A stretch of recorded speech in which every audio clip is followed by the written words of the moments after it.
Ich sag mal so. Man kann technisch gesehen nicht so viele Chars haben. Aber ich benutze meine Chars ja tatsächlich. Und wenn ich sie nur für Dailies benutze und Battle Pass, ist das ja trotzdem so das Minimum. Ich meine, wenn du das nicht machst, dann benutzt du die Charakter nicht. Also wenn du sie nicht mal dafür benutzt, dann benutzt du sie einfach gar nicht.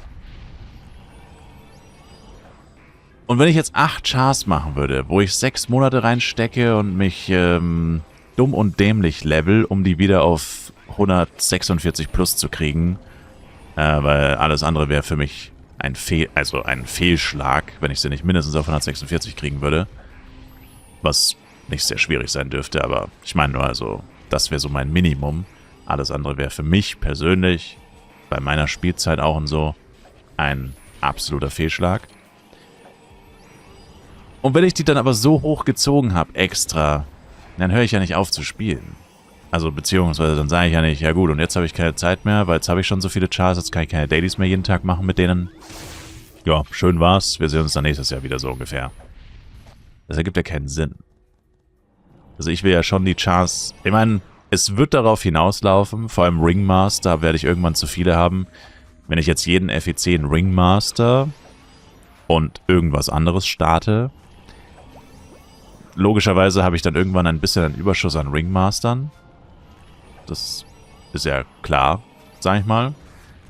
Die anderen Chars kann man vielleicht irgendwo mit unterbringen. Oder beim Kriton farmen oder sowas. Zum Beispiel kann man sie immer noch verwenden. Also einen Damage-Dealer vor allem. Ein Ringmaster höchstens auch, ja, für sowas wie Kriton. Aber den wirst du niemals irgendwo anders großartig einbinden. Vor allem nicht, wenn du halt immer potenziell viel mehr Ringmaster hast als alle andere Klassen. Weil wenn ich jetzt jeden FEC eine andere Damage-Dealer-Klasse mache zum Beispiel, dann wird es ja immer nur ein BP, ein Knight, ein Ranger mehr. Aber es wird jedes Mal ein Ringmaster mehr. Und abgesehen von Solo-Bossen habe ich für die dann wirklich gar keine Verwendung. Und selbst bei Solo-Bossen muss man sagen, ich kann ja jetzt schon 4-mal Kriton am Tag machen, wenn ich wollen würde. Wie viel macht man dann wirklich? Also wenn ich jetzt 5 machen könnte, würde ich vielleicht auch noch machen. Wenn ein neuer Boss rauskommt, würde ich vielleicht sogar 6 machen. Aber auch da gibt es irgendwann ein Limit, wo du selbst bei 2 Chars sagst, werde ich die Chars wirklich jemals nochmal wirklich spielen?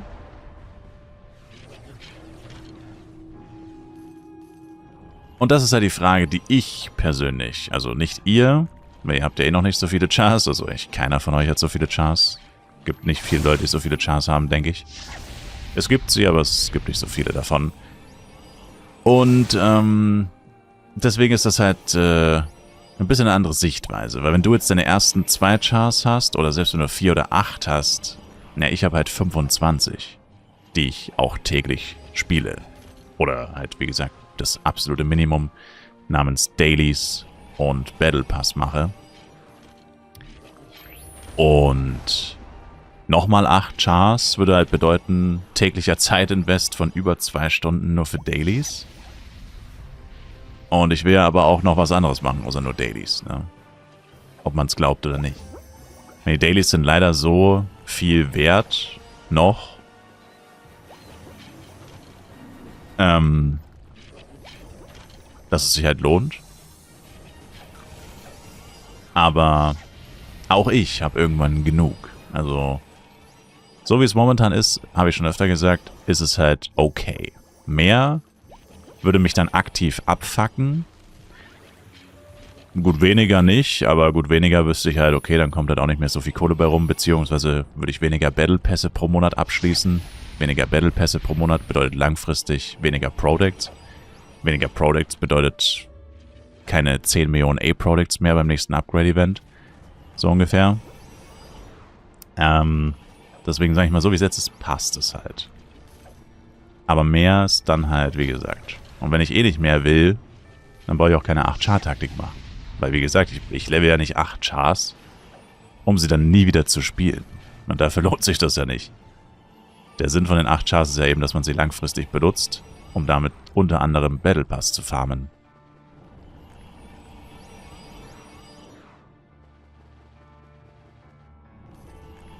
Und Dailies. Und so ein Kram. Und Events. Und gegebenenfalls, wenn man halt, wie gesagt, noch nie 8-Char-Taktik gemacht oder so, dann natürlich auch noch andere Sachen.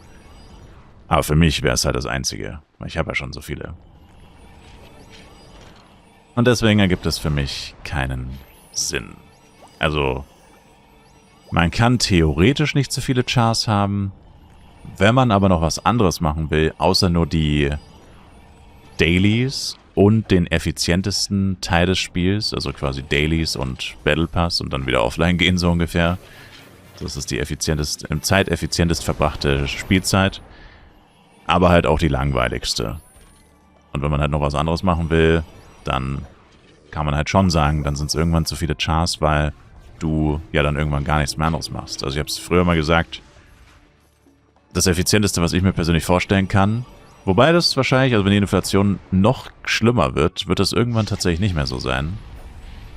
Das heißt, vielleicht machen es auch schon zu viele Leute. Aber das Effizienteste früher wäre gewesen, und jetzt wahrscheinlich auch immer noch, aber dank der Inflation ist es natürlich etwas schlechter geworden.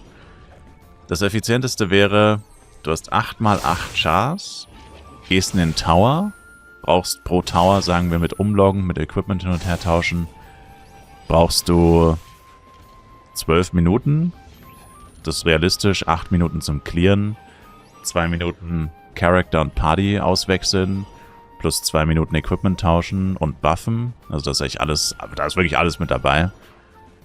12 Minuten mal 8, dann reden wir von 96 Minuten, dann rechnest du noch 10% drauf, 105 Minuten und dann ist das wirklich abgedeckt. Das heißt, es sind weniger als 2 Stunden. Also es sind nur Tower Dailies, nicht Kylon Dailies. Kylon Dailies wird viel länger dauern. Mit Kylon Dailies. Aber Kylon Dailies sind nicht so effizient und man braucht sie eigentlich auch nicht für den Battle Pass. Man braucht nur die Tower Dailies für den Battle Pass. Und wenn du das machen würdest, wärst du höchstens 2 Stunden beschäftigt. Wenn du eine gute Clear Time im Tower hast, sogar deutlich weniger. Wie gesagt, 105 Minuten würde ich jetzt mal als realistisch ansetzen für 8 mal Tower. F7. Und dann würdest du bekommen 8 mal 32 Millionen Penya. Also, was wären das? 258? Ja, irgendwie so. 256. Egal. Auf jeden Fall sehr, sehr viel Geld. Und dieses Geld hättest du in unter 2 Stunden verdient. Und zeitgleich hättest du noch den Battle Pass. Also die wöchentlichen, täglichen Battle Pass Aufgaben würdest du damit passiv erledigen. Und das ist natürlich schwierig in Geld auszudrücken, wie viel der Battle Pass wert ist. Und man muss ja sagen, man braucht ja in der Regel schon so 3-4 Wochen dafür, um ihn so passiv abzuschließen. Aber auf den Tag gerechnet würde ich sagen, ist der Battle Pass mindestens 10 Mio wert. Also für mich persönlich zumindest. Sagen wir 5 Mio. Dann hast du nochmal 64 mal 5 Mio. Und pro Tag. Und dann machst du halt wirklich, da machst du so schweineviel Geld pro Monat, so viele Protects. Allein die Abschlussbelohnung vom Battle Pass sind ja 5 Smiting-Boxen, 64 mal 5. Das wären 320 Smiting-Boxen pro Monat. Und 320 Smiting-Boxen sind 32.000 F-Coin. Pro Monat. Plus noch die A-Product, die man extra bekommt, die G-Product, die man extra bekommt und so weiter und so fort. Also sage ich seit Jahren, das wäre das Effizienteste, aber auch mit Abstand das Langweiligste, was man machen kann. Und es wäre auch nur so lange effizient, wie die F-Coin-Preise nicht weiter explodieren, weil, man muss ja dazu sagen, vor genau einem Jahr, hättest du damit so 1500 F-Coins pro Tag gemacht. In unter 2 Stunden plus den Battle Pass Fortschritt.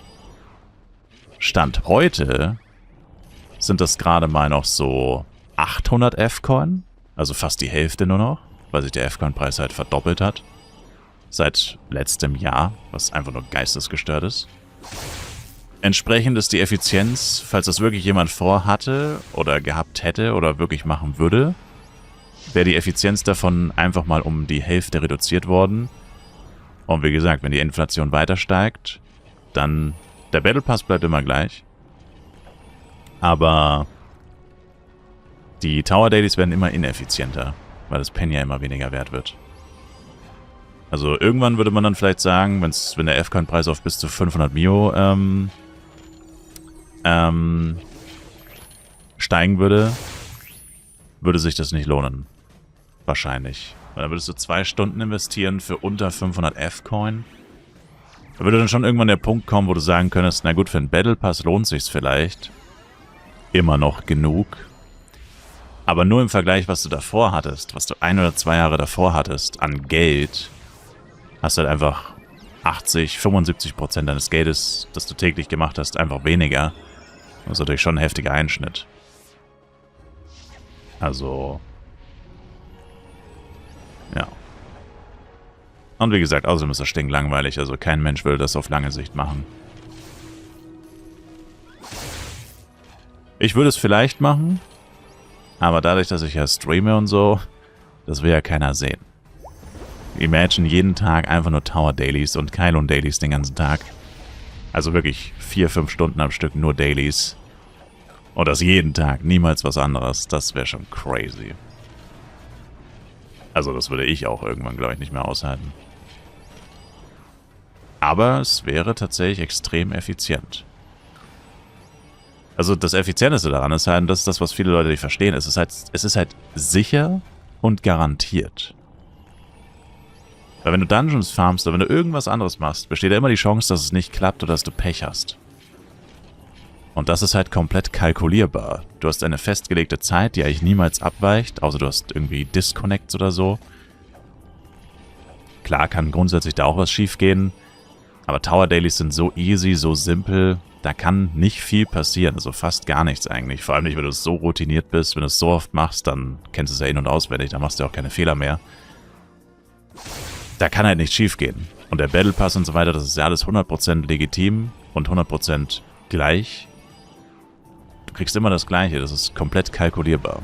Anders als sämtliche andere Content oder alles andere, was man machen kann.